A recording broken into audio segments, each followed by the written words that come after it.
Greeting to all my friend from Pushpender Raj. How are you all? I hope everyone is having fun.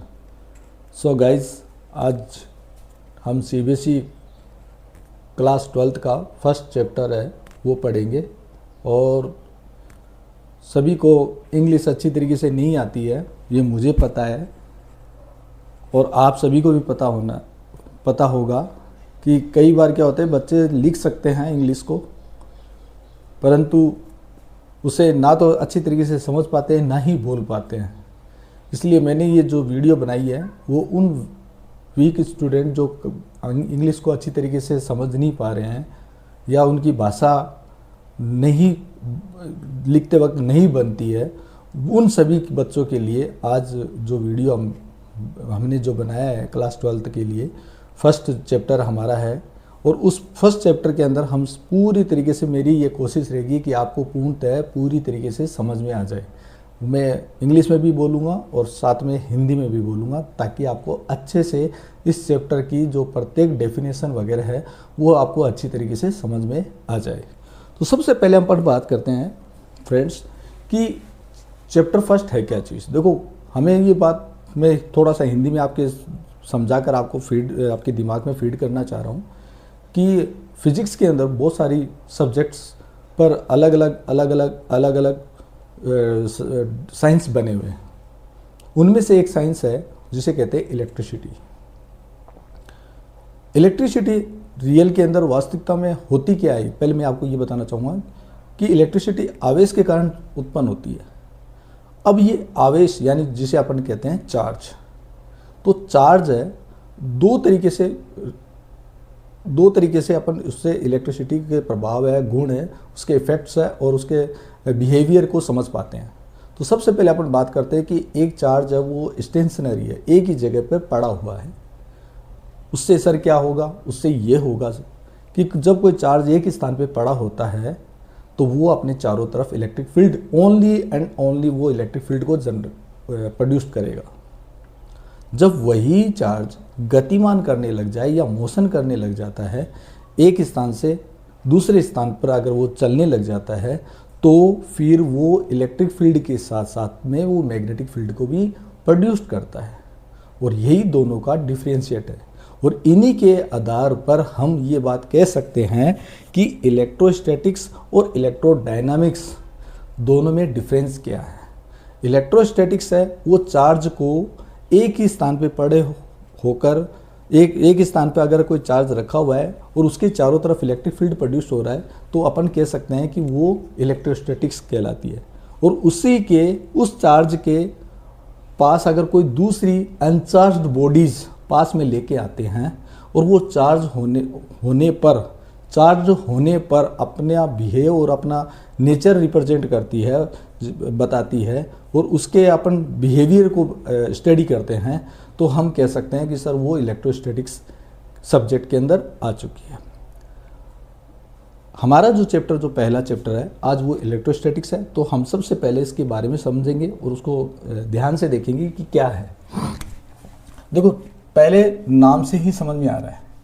इसके नाम को देखो आप, इसके नाम में क्या लिखा, इलेक्ट्रोस्टैटिक्स। अब नाम देखने में ही बड़ा दिख रहा है, कोई भारी भरकम चीज़ होगी, ऐसा नहीं है। स्टैटिक्स मैं बड़ा लिख रहा हूँ इसलिए आपको समझ में आ जाए, दिख जाए और उम्मीद करता हूँ आपको दिखेगा भी। इलेक्ट्रो का मतलब क्या होता है, देखो प्यारे बच्चों, इसमें एक पहला नाम आ रहा है इलेक्ट्रो। इलेक्ट्रो का मतलब हो गया यहाँ पे, ये किसके बारे में बता रहा है, ये इलेक्ट्रॉन के बारे में बता रहा है।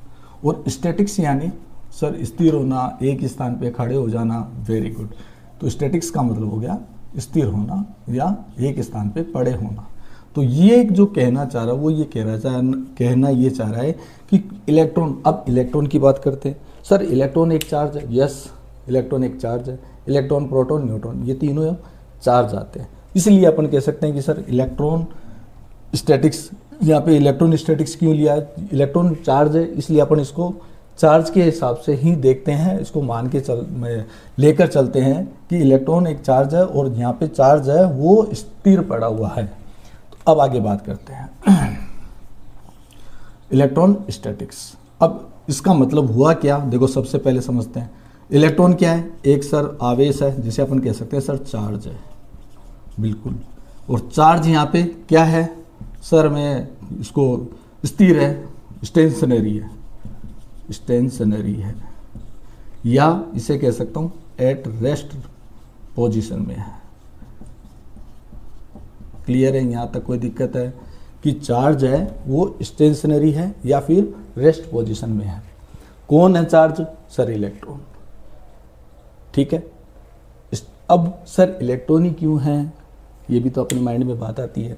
कई बार बहुत सारे क्वेश्चन आ जाते हैं अपने माइंड में, सर इलेक्ट्रॉन को ही लेके क्यों चलते हैं?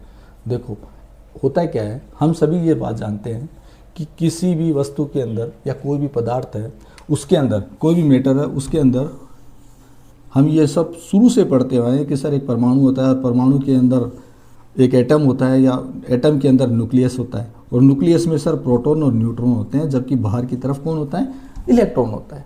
तो अब ये समझेंगे सर यहाँ केवल और केवल आपने इलेक्ट्रॉन की बात की है, चार्ज भी अपन उसी को लेकर चल रहे। बिल्कुल सही बात कह रहा हूँ। कैसे कह रहा हूँ? क्योंकि देखो रीज़न है इसके पीछे। पहला रीज़न क्या होता है कि प्रोटॉन का जो मास होता है वो बहुत ज़्यादा ग्रेटर देन होता है किससे? इलेक्ट्रॉन के मास से। पहला पॉइंट यही है। सर कितना होगा? अब देखो बात करते हैं। जो प्रोटॉन का जो मास है, प्रोटॉन, मास ऑफ प्रोटॉन कितना होगा? मास ऑफ प्रोटॉन कितना होगा? सर 1837 टाइम्स होता है किसका? टाइम्स होता है मास ऑफ इलेक्ट्रॉन का, मास ऑफ इलेक्ट्रॉन का। इतना भारी होता है, इतना मास इसका होता है। या अपन कह सकते हैं कि प्रोटॉन है वो इलेक्ट्रॉन से सर बहुत ज़्यादा भारी है। कारण क्या है? क्योंकि सर यहाँ पर इलेक्ट्रॉन का जो मास है उसका 1837 टाइम्स मास ऑफ इलेक्ट्रॉन से होता है। इसलिए हम ये बात कह सकते हैं कि एम मास को मैं रिप्रेजेंट करूँगा एम से, और प्रोटॉन को अपन करते हैं पी से। 1837 Times of M E. Sir कितना होता है फिर भी? बिल्कुल एम पी बराबर होता है 1.66 इंटू 10 की पावर -27 kg। अब जब मास इतना बड़ा है, तो इस पे जो नाभिक के अंदर यानी न्यूक्लियस के अंदर है, वो न्यूक्लियस फोर्स है वो सबसे ज़्यादा लगेगा, जबकि इलेक्ट्रॉन का मास कम है। रियल में क्या है? यहाँ पे प्रोटॉन का मास बहुत ज़्यादा है किससे? इलेक्ट्रॉन से। इसलिए प्रोटॉन है वो न्यूक्लियस के अंदर नाभिकीय या न्यूक्लियस फोर्स के द्वारा एकदम जकड़ा हुआ होता है, बाउंड होता है। इस कारण प्रोटॉन कभी बाहर नहीं निकल पाता। और प्रोटॉन नाभिक किससे बाहर नहीं निकल पाता? न्यूक्लियस से बाहर नहीं निकल पाता, जिसके कारण यह प्रोटॉन केवल और केवल अंदर ही रहता है। बाहर जो रहता है वो होता है हमारा इलेक्ट्रॉन, और इलेक्ट्रॉन है वो फ्रीली आउटर सेल के अंदर मूवमेंट करता रहता है, मोशन करता रहता है। तो इस कारण यहाँ पर हम केवल और केवल कंजम्पशन, अगर इस इलेक्ट्रोस्टैटिक्स की अगर कंजम्पशन देखें तो वो ये देखते हैं कि सर इलेक्ट्रॉन है वो ही रियल चार्ज होता है। इस कारण हम यहाँ पे इलेक्ट्रॉन लेकर चलते हैं, और पढ़ते भी किसके बारे में? चार्ज के अंदर किसको लेके पढ़ते हैं?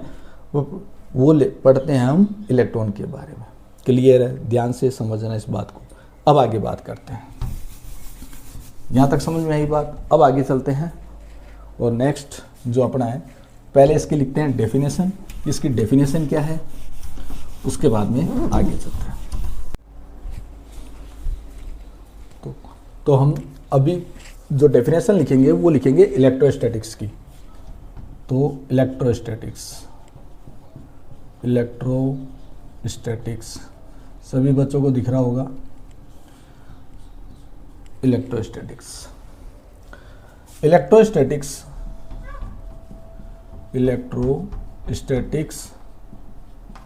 is the study of electric charge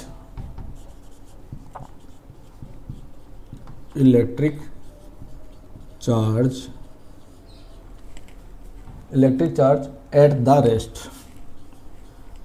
the rest, या हम इसको ऐसे भी लिख सकते हैं कि electrostatics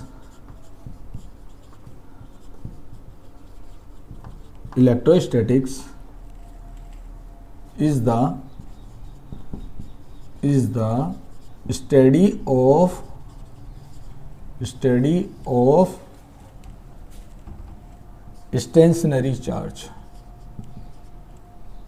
stationary charge and its behavior.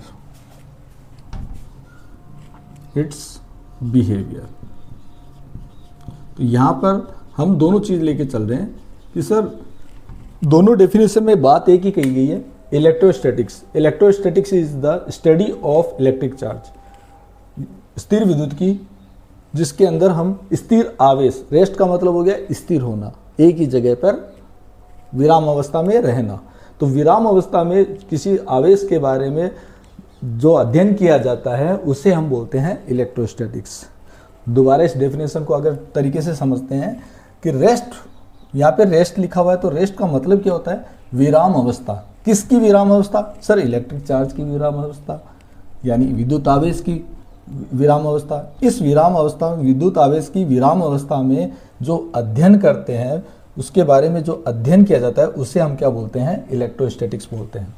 अब आगे सेकंड जो डेफिनेशन लिखी है वो भी यही चीज़ है, electrostatics is the study of stationary charge and its behaviour, कि स्थिर पड़े हुए कोई भी आवेश है उसके बारे में और उसके व्यवहार के बारे में अध्ययन किया जाता है, उसे हम बोलते हैं इलेक्ट्रोस्टैटिक्स, यानी स्थिर विद्युत की। क्लियर है? कोई दिक्कत है? यहाँ तक बताइए कि कोई दिक्कत है। वापस मैं एक बार रिपीट कर रहा हूँ, स्थिर विद्युत की किसे कहते हैं? विराम अवस्था में पड़े हुए चार्ज को, या विराम अवस्था के अंदर या आराम से एक जगह पे स्थिर हुए विद्युत आवेश के बारे में जो अध्ययन किया जाता है उसे हम बोलते हैं इलेक्ट्रोस्टैटिक्स। नंबर एक बात। नंबर दूसरी बात, यहाँ पे जो सेकंड जो डेफिनेशन लिखी है वो मैंने, वो भी यही है, electrostatics is the study of stationary charge. Stationary का मतलब होता है एक ही स्थान पे पड़े हुए चार्ज की, या स्थिर अवस्था में आवेश। तो स्थिर अवस्था में जो आवेश है और एंड इट्स बिहेवियर, उसके व्यवहार को के बारे में जो अध्ययन किया जाता है, स्टडी यानी अध्ययन करना, को अपन क्या कहेंगे, इलेक्ट्रोस्टैटिक्स कहते हैं। तो यहाँ तक बच्चों आपको ये डेफिनेशन जो है वो अच्छी तरीके से समझ में आएगी होगी। अब अपन बात करते हैं, सारी बात हो रही है सर चार्ज की, तो चार्ज क्या चीज़ है, तो अपन हेडिंग डालते हैं। नेक्स्ट अपना जो टॉपिक है वो है चार्ज। अब देखो मैं सबसे पहले एक बात बता देता हूँ, हम ये बात जानते हैं फ्रेंड्स कि कोई भी मैटर है, अब मैटर के अंदर हम लोग ये कहते हैं कि छोटे छोटे कणों से मिलके बना होता है। कोई भी पदार्थ है, कोई भी चीज़ है, कोई वस्तु है, वो छोटे छोटे कणों से मिलके बनी होती है, छोटे छोटे परमाणुओं से मिलके बनी होती है। और प्रत्येक परमाणु के अंदर हम लोग ये शुरू से पढ़ते हुए आ रहे हैं कि उसके अंदर सर एक परमाणु के अंदर एक नाभिक होता है, नाभिक के अंदर सर प्रोटॉन होता है और एक न्यूट्रॉन होता है और एक इलेक्ट्रॉन होता है। बिल्कुल ये ही पढ़ते हुए आ रहे हैं। तो यहाँ पर जो चार्ज है हम उसके बारे में व्याख्या कर रहे हैं। तो ये चार्ज, इसका मतलब ये हो गया कि प्रत्येक वस्तु के अंदर क्या ये प्रोटॉन न्यूट्रॉन सर होते हैं, क्या उसमें परमाणु होता है? बिल्कुल बिल्कुल 100% उसमें परमाणु होता है और उसी के अंदर इलेक्ट्रॉन प्रोटॉन न्यूट्रॉन होते हैं। ठीक है, तो हम क्या कह सकते हैं, इस आधार पे अपन एक बात कह सकते हैं, चार्ज की जो डेफिनेशन क्या होगी, it is intrinsic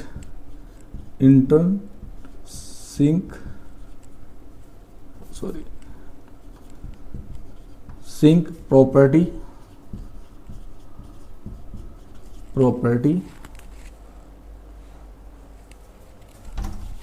intrinsic property of it is intrinsic. अब इंटरसिंक का मतलब क्या होता है? सबसे पहली बात देखो, मैंने पहले कहा था कि मैं प्रत्येक बच्चे को ये समझाते हुए चलूंगा, जो बच्चे कमज़ोर है इंग्लिश के अंदर, जो अच्छे से मतलब ही नहीं समझ पाते, उसको मैं समझाते हुए करता हूँ। इंटरसिंक का मतलब होता है आंतरिक, आंतरिक, या जिसे कह सकते हैं अपन मूल गुण, मूलभूत गुण, मूलभूत गुण कहते हैं इसको। क्लियर है? कोई बात अगर समझ में नहीं आए तो आप पूछ सकते हो। इट इज इंटरसिक प्रॉपर्टी, ये किसी भी परमाणु की मूलभूत गुण या आंतरिक गुण कह सकते हैं, of elementary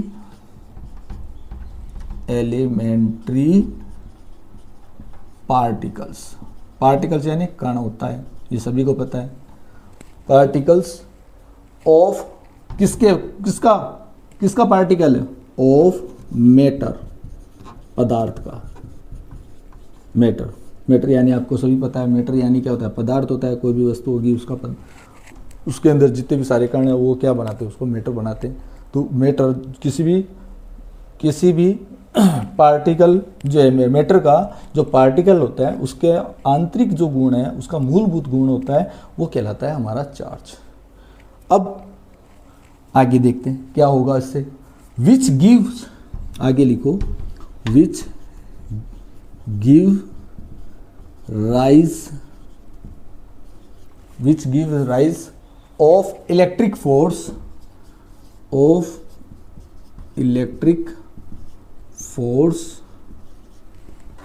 various object between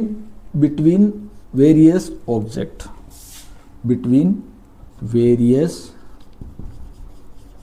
object, जो विभिन्न वस्तुओं के मध्य या बीच में क्या उत्पन्न करता है? विद्युत बल को बढ़ाता है या देता है।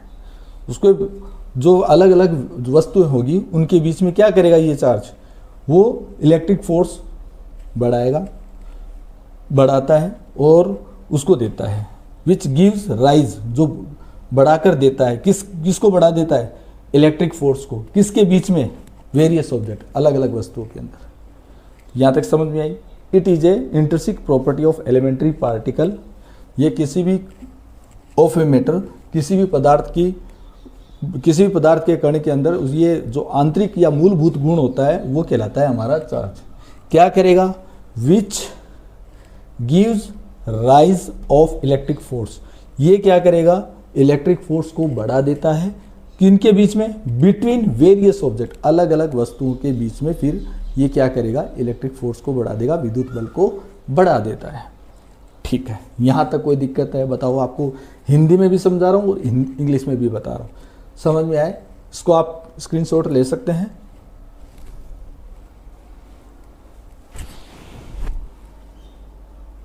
चलो आगे।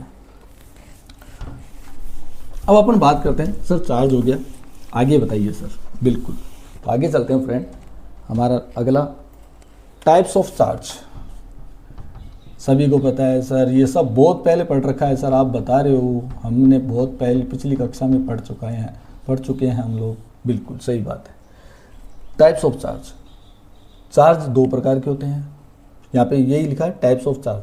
तो देयर यहाँ पे मेनली अपन बात कर रहे हैं इसलिए मैंने दो बोला है, लेकिन तो वास्तविकता में जो चार्ज है वो तीन होते हैं। पहला नंबर पे एक तो पॉजिटिव चार्ज,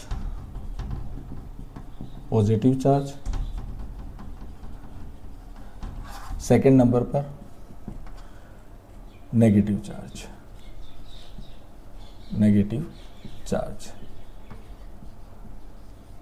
दो प्रकार के चार्ज है, एक पॉजिटिव चार्ज होता है, एक नेगेटिव चार्ज होता है, और तीसरे नंबर पे जिसे अपन कह सकते हैं न्यूट्रलाइज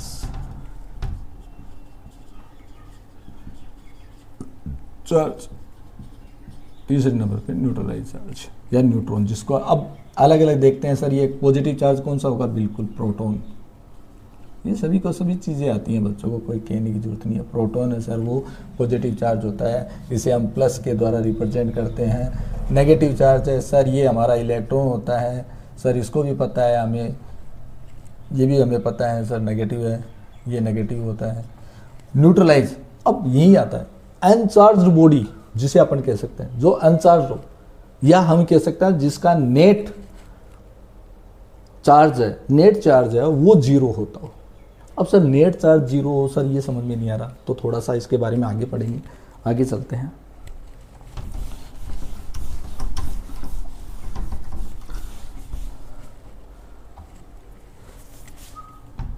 Q प्लस लिखा तो ये कौन सा चार्ज है सर? पता है सर, ये सब चीज़ें पता है सर, पॉजिटिव चार्ज है बिल्कुल।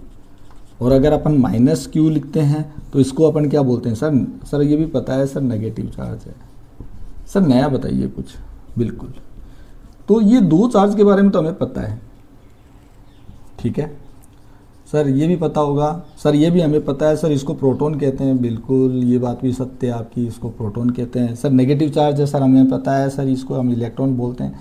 सर क्या बता रहे हो, कुछ नया बताइए। बिल्कुल बिल्कुल, इलेक्ट्रॉन। दोनों पे चार्ज कितना होगा? तो लेट सपोज करते हैं यहाँ पर अपन इसकी बात कर रहे हैं सर, प्रोटॉन पर चार्ज कितना होगा? प्रोटॉन पर चार्ज कितना होगा? चार्ज ऑन प्रोटॉन बताइए कितना होगा? क्या लिखेंगे इसके लिए? प्लस 1.6 इंटू 10 की पावर माइनस 19 कूलाम। याद रख लेना, इसका प्रोटॉन का चार्ज है। सर इलेक्ट्रॉन का चार्ज कितना होगा? जब अपन इसको नेगेटिव चार्ज को अपन क्या बोलते हैं सर? इलेक्ट्रॉन बोलते हैं। तो इसका ऊपर चार्ज कितना होगा? सर पता है, ये भी चीज़ भी पता है सर हम लोगों को, चार्ज ऑन इलेक्ट्रॉन कितना आएगा? माइनस 1.6 इंटू 10 की पावर माइनस 19 कूलाम। क्लियर है? मास मैंने पहले ही बता दिया, मास का, इन दोनों के मास के बारे में अपन लोगों ने पहले ही बता दिया। बिल्कुल सही है, ठीक है सर। आगे चलिए सर, आगे बताइए आप, आगे कुछ और है तो बताइए। ठीक है, पहले इन सब को देख लो एक बार, कुछ उतारना है तो उतार सकते हो आप। ठीक है सर, अब अपन बात करते हैं, एक जो नई चीज़ आ रही है वो आ रही है सर न्यूट्रलाइज। देखो न्यूट्रलाइज क्या होती है बेटा, मैं बता देता हूँ। पहले इसका एक एग्जांपल लेते हैं, फिर उसके बाद में बात करते हैं। सर इन दोनों के बारे में तो हम पढ़ेंगे आगे, सर न्यूट्रलाइज के बारे में बताइए। बता देता हूँ। देखो न्यूट्रलाइज क्या होता है, पहले ये समझते हैं। न्यूट्रलाइज क्या होगा? जो न्यूट्रॉन है, जिसको अपन कहते हैं, देखो तीसरा नाम जुड़ गया, प्रोटॉन, इलेक्ट्रॉन, और ये कौन सा आ जाएगा? न्यूट्रॉन। अब सर न्यूट्रॉन नाम लिखा है आपने, इसको न्यूट्रॉन को अपन बोलते हैं न्यूट्रॉन। सॉरी, यहाँ पे भी गलत लिखा है क्या? कोई बात नहीं, थोड़ा सा मिस्टेक है। न्यूट्रलाइज, ये तो सही है यार, मैंने सही लिखा है।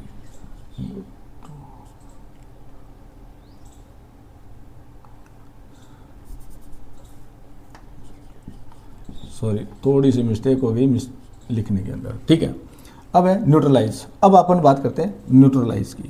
तो न्यूट्रलाइज क्या है सर, है क्या चीज़, ये बताइए सर।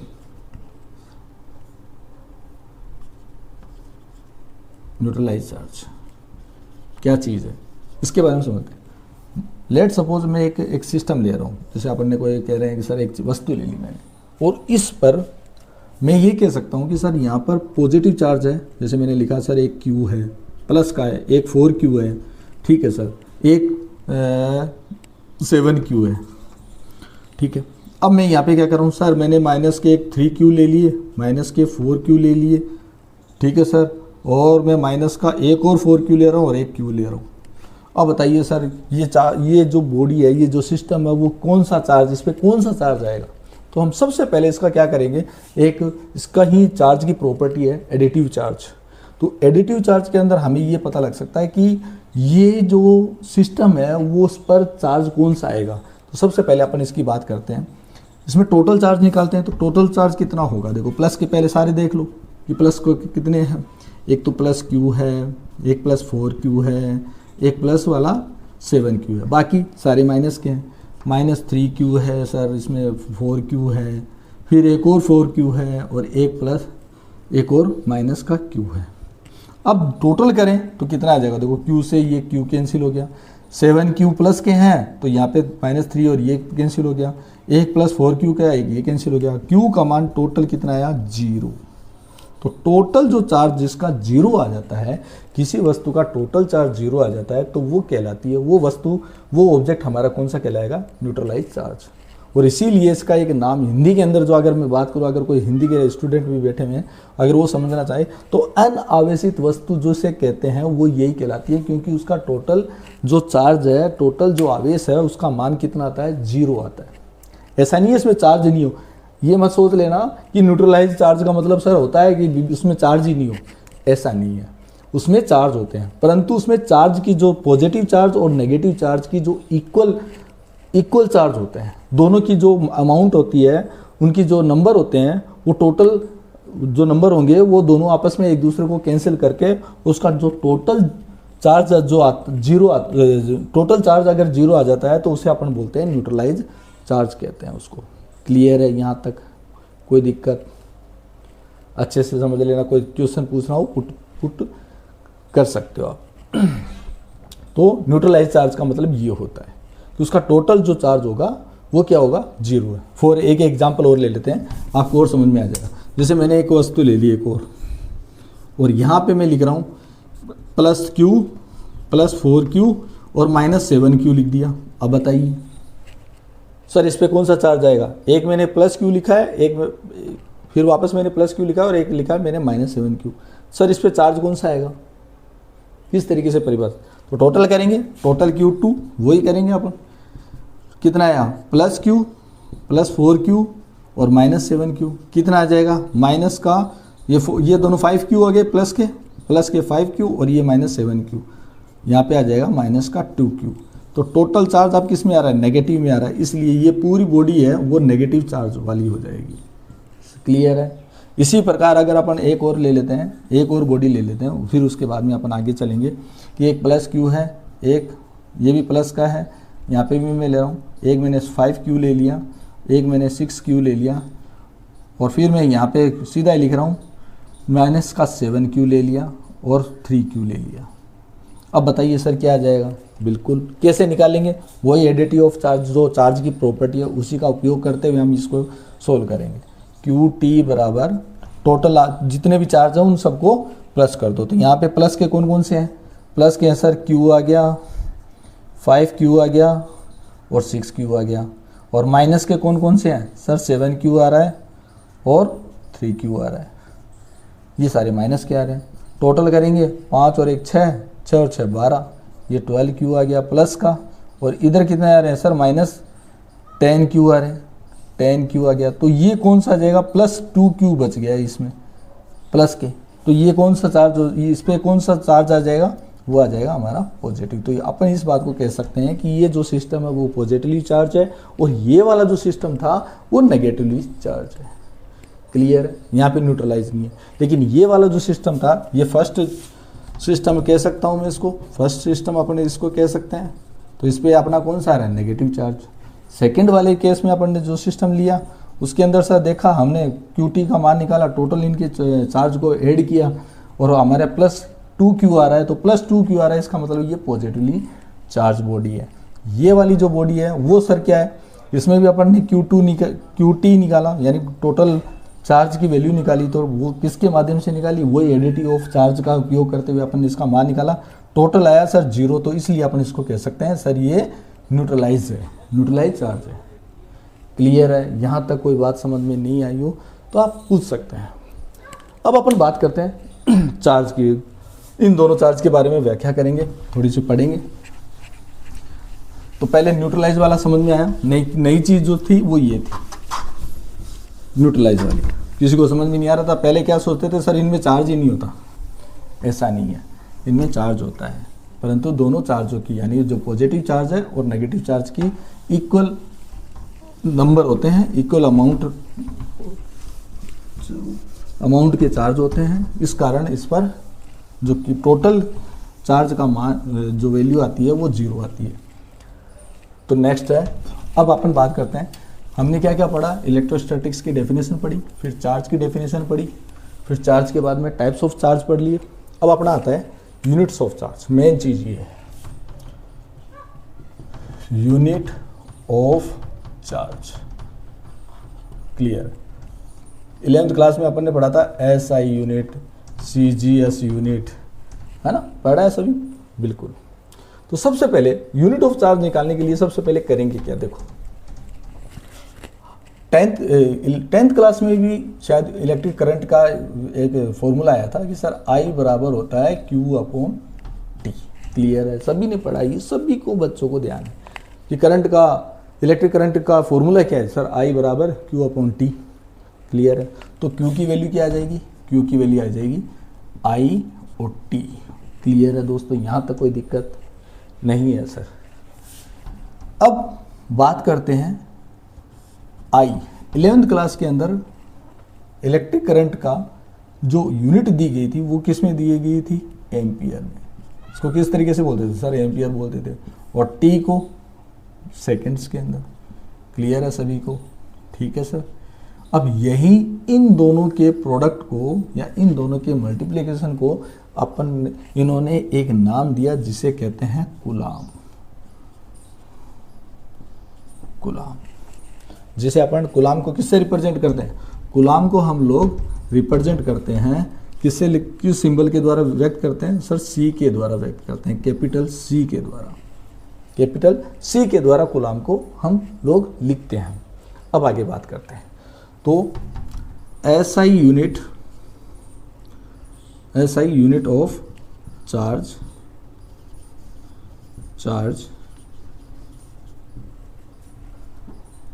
क्या होगी, कूलाम। जिसे अपन किसके द्वारा लिखते हैं, सी के द्वारा। ठीक है सर। सर सीजीएस के अंदर बिल्कुल सही है, सीजीएस यूनिट के अंदर यूनिट ऑफ चार्ज कितनी हो जाएगी, उससे बोलते हैं फ्रेंड्स स्टेट कूलाम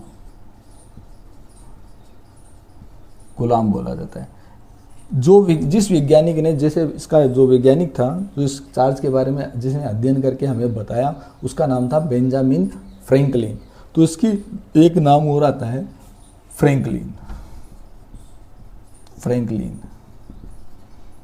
सर कई बार हमने देखा है किताब के अंदर सर ईएसयू लिखा हुआ आ रहा है, ये ईएसयू क्या चीज़ है, जिसे कहते हैं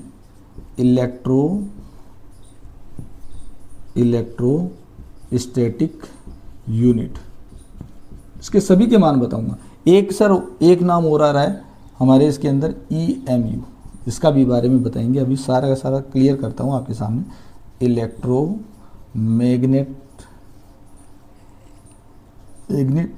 मैग्नेटिक यूनिट। क्लियर। अब अपन इनके मान और इनकी वैल्यू निकाल के रखते हैं, इसकी वैल्यू बताते हैं आपको क्या क्या वैल्यू होगी।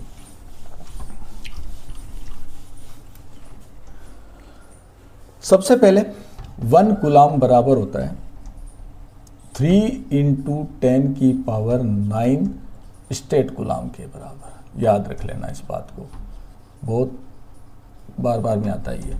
1 कूलाम 3 × 10⁹ स्टेट कूलाम के बराबर होता है। क्लियर है, यहाँ तक कोई दिक्कत, ठीक है। उसके बाद में ESU यहाँ पे देखते हैं, तो 1 ESU बराबर होता है 1/3 × 10⁹ कूलाम। तो 1 कूलाम बराबर, अब देखो यहीं से दिख रहा है अपन को 1C दिख रहा है, और 3 × इसको इधर लेके चले जाएंगे तो कितना आ जाएगा, 1 कूलाम के अंदर कितने ESU होंगे, 3 × 10⁹ ESU होते हैं। ध्यान से देखना प्यारे बच्चों इसको,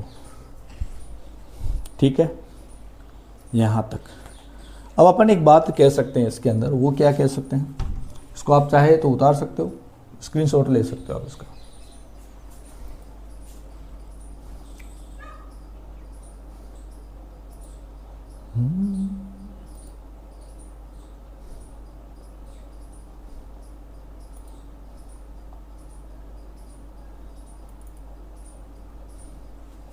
ठीक है। अब अपन बात करते हैं यहीं पे, sir smallest unit of charge क्या होगी, यूनिट ऑफ चार्ज क्या होगी। बिल्कुल, अभी सारा क्लियर करते हैं। स्मॉलेस्ट यूनिट ऑफ चार्ज हमेशा स्टेट कूलाम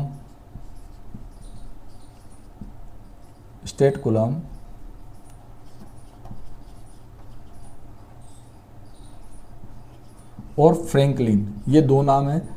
नीट की एग्ज़ाम में बहुत बार पूछा जाता है, कई बार नीट की एग्ज़ाम में सबसे ज़्यादा क्वेश्चन आते हैं जो बेसिक क्वेश्चन है कि चार्ज की सबसे स्मॉलेस्ट यूनिट कौन सी है, तो हमें ध्यान में होना चाहिए स्टेट कूलम और फ्रैंकलिन होती है।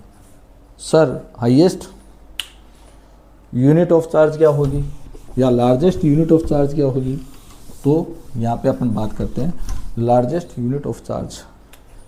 सेकंड नंबर पे आती है लार्जेस्ट यूनिट ऑफ चार्ज, वो होती है बच्चों फेरेड। फेरेड होती है, याद रख लेना फेरेड, FARAD फेरेड।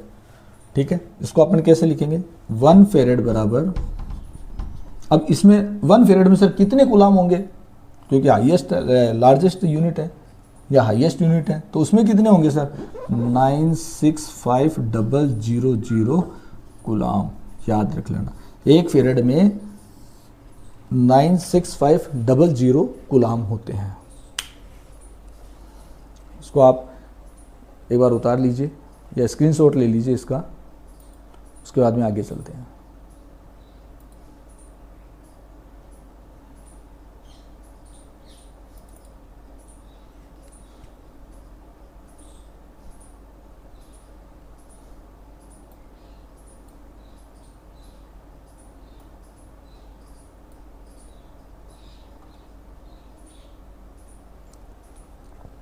ठीक है, आगे चलते हैं।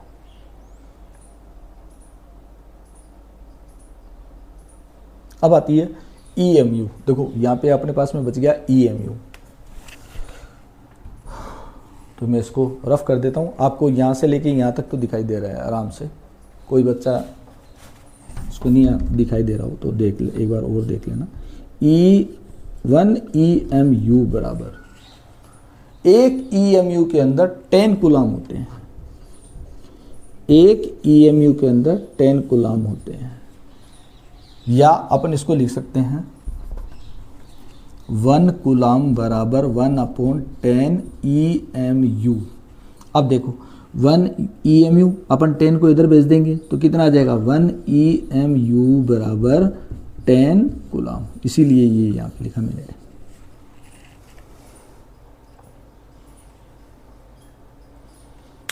ठीक है, बाकी यूनिट के अंदर अगर अपन बात करते हैं तो ध्यान से समझ लेना, जो 11th में नहीं पढ़ के आए हैं वो भी समझ लेना।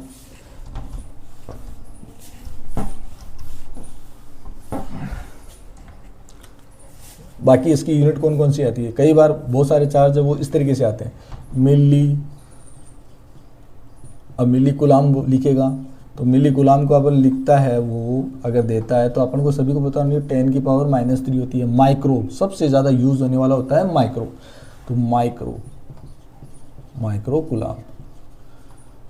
और इसको अपन किस तरीके से लिखा हुआ आएगा, ये U और C, म्यू C के द्वारा लिखा हुआ आता है, और इसका जो मान है वो 10 की पावर -6 होता है। एक आता है नैनो कूलाम,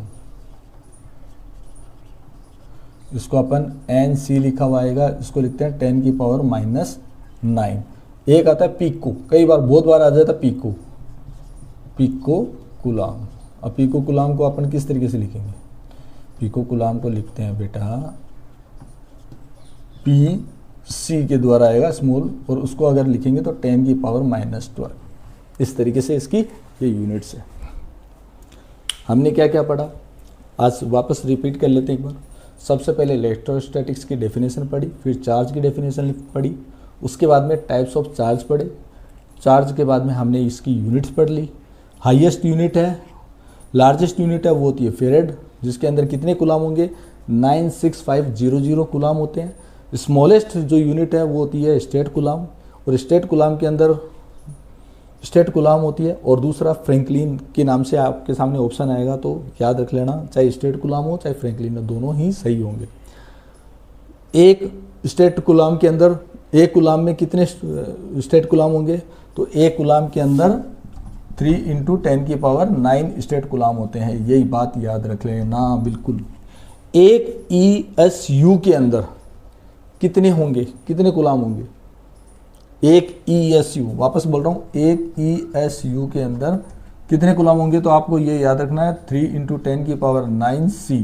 तो 1 कूलाम के अंदर 3 × 10⁹ ESU होते हैं, ध्यान रखना। फिर अपनी बात आती है EMU के अंदर अगर अपन को ज्ञात करना हो तो कैसे करेंगे सर, एक EMU के अंदर 10 कूलाम होते हैं।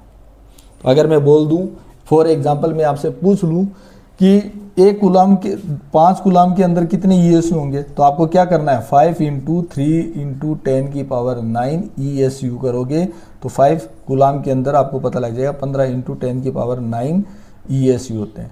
इसी प्रकार अगर 5 EMU के अंदर अगर अपन को ज्ञात करना है, जैसे लिखा हुआ आ गया 5 EMU, अब बताओ इसको कूलाम में कैसे परिवर्तित करोगे या कैसे चेंज करोगे इसको, तो कैसे कन्वर्ट करेंगे अपन, तो 5 × 10C आपको डायरेक्ट करना है, क्योंकि एक EMU के अंदर कितने हैं 10C है, तो 5 EMU के अंदर कितने हो जाएंगे 5 × 10C कर देंगे अपन, कितना आ जाएगा 50 कूलाम। 5 EMU के अंदर उसको मल्टीप्लाई कर देंगे 5 से, क्लियर है। फिर इसके बेसिक यूनिट्स कौन कौन से हैं सर, मिली कूलाम के अंदर क्या लिखेंगे 10⁻³ लगा देना, जैसे 5 MC लिखा हुआ आ गया तो आप क्या लिखोगे 5 × 10⁻³ कूलाम, ठीक है, इस तरीके से लिखोगे। फिर माइक्रो कूलाम लिखा हुआ आ गया तो सर कैसे लिखोगे, तो 5 इस तरीके से लिखा हुआ गया 5 माइक्रो कूलाम, तो इसको अपन कैसे लिखेंगे 5 × 10⁻⁶ कूलाम। फिर नैनो अगर लिखा हुआ आ गया तो सर कैसे लिखेंगे NC लिखा हुआ आएगा 5 × 10⁻⁹ लिखना है आपको। पिको आ गया तो सर कैसे लिखेंगे 5 PC लिखा हुआ आएगा, इसको अपन लिखेंगे 5 × 10⁻12 कूलाम। ये इसके सारे के सारे यूनिट्स आ गए बच्चों। अब इसकी लास्ट जो अपन लास्ट टॉपिक पे, इसका जो लास्ट टॉपिक है वो क्या है इसका, उस पर अपन डिस्कस कर लेते हैं। आज की क्लास का last topic dimension of charge. Dimension of charge क्या आएगी, आप कैसे निकालते हैं, देखो वही वाली बात है। चार्ज का पहले सबसे पहले अपन को क्या निकाल रखना है, इसमें पहले रखेंगे चार्ज का फॉर्मूला। चार्ज का फॉर्मूला क्या है सर, Q = IT, क्लियर है, कोई दिक्कत नहीं है सर हमें, ठीक है। I को अपन किससे लिखते हैं, I की जो यूनिट है वो क्या होगी एम्पियर, तो यहाँ पर इसको लिखा एम्पियर, और एम्पियर को रिप्रेजेंट किससे करते हैं अपन A से, और टाइम का यानी T का उसको अपन सर हमेशा हम सेकंड के द्वारा व्यक्त किया जाता है, उसको लिखते हैं कैसे T से। अब डायमेंशन की बात है, डायमेंशन को हमेशा किससे द्वारा रिप्रेजेंट किया जाता है, ब्रैकेट कैपिटल ब्रैकेट के अंदर ML, यहाँ पे A है तो A लिखेंगे और T है तो T लिख देंगे। फिर उसके ऊपर अपन क्या लगाते हैं पावर्स, तो यहाँ पर M मास तो है नहीं तो इसके ऊपर पावर कितनी आ जाएगी 0, L लेंथ भी नहीं है तो सर 0, लेकिन एम्पियर है कितना है 1 है तो 1 लिखेंगे, सेकंड है वो भी T कितना है 1 ही है तो यहाँ पे T1 लिखेंगे। तो यहाँ पे क्या आ जाएगी डायमेंशन ऑफ चार्ज हमारी कितनी आ जाएगी M0, L0, A1 और T1, क्लियर। कहाँ से आई, Q = IT से। I करंट है, इलेक्ट्रिक करंट है, और उसको अपन किससे उसकी यूनिट क्या होगी एम्पियर होती है, तो इसको किससे लिखते हैं अपन A के द्वारा। T क्या है सेकंड है, इसको किससे लिखते हैं T के द्वारा। तो इसकी जो डायमेंशन ऑफ चार्ज क्या आ जाएगी M0, L0, A1 और T1, इसलिए इसकी डायमेंशन आ जाएगी M0, L0, A1 और T1, क्लियर है फ्रेंड्स। बताइए यहाँ तक कोई दिक्कत, कोई चीज़ समझ में नहीं आई हो, ठीक है बच्चों। तो ये आज हमारा, हाँ एक चीज़ हो, चार्ज कौन सी राशि है इसे अपन समझ सकते हैं, स्केलर है कि वेक्टर, कौन सी क्वांटिटी है, तो charge is a scalar quantity, ये याद रखना आपको। इसमें केवल और केवल मैग्नीट्यूड होता है, ना कि डायरेक्शन इसमें नहीं होती, इसलिए जो चार्ज है वो स्केलर क्वांटिटी है।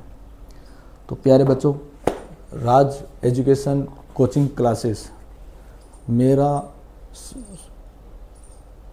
बिजनेस करने का, कोई प्रोफेशनल चीज़ करने की कोई के मकसद से मैं आपको ये वीडियो नहीं बना रहा हूँ। ये जो मेरा मेन मकसद है, वो बच्चे जो गांव से बहुत दूर 5-5, 6 किलोमीटर गांव से दूर से आते हैं पढ़ने के लिए स्कूल के अंदर, उनके पास में सुविधा नहीं होती। और ज़्यादातर गर्ल्स के लिए ये बहुत ज़्यादा प्रॉब्लम होती है कि सर हम इतनी दूर से, हमें घर वाले वापस आने नहीं देते गाँव से।